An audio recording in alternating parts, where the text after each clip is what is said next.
बिस्मिल्लाहिर्रहमानिर्रहीम। उम्मीद है कि आप सब खैरियत से होंगे।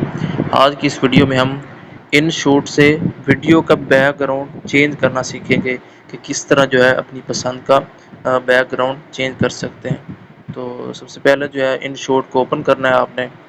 यहाँ पर वीडियो पर क्लिक करना है, उसके बाद ये न्यू यहाँ पर क्लिक करके यहाँ पर जो है ना ऊपर देखना है आपने फ़ोटो पर क्लिक करना है, ये वीडियो ये फ़ोटो। यहाँ पर आपने बैकग्राउंड लेना है, कोई सा भी ले लें। पहले आपने गूगल से वो बैकग्राउंड डाउनलोड करके रख लेना जो आपको अच्छा लगता है। ये बैकग्राउंड चूज़ कर लिया और इसको वीडियो के मुताबिक जितना मर्ज़ी करना है इसका साइज़ बना लें।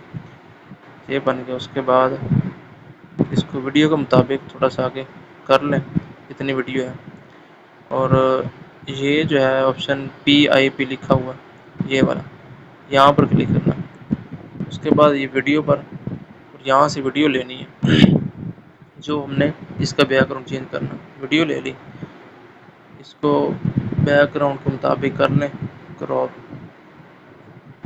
कर लिया। उसके बाद आपने यहाँ पर कट आउट लिखा हुआ इसको क्लिक कर लेना, फिर क्रोमा पर, और इसको ऐसे करके तो ये होगा इसका बैकग्राउंड चेंज प्रोफेशनल तरीके से।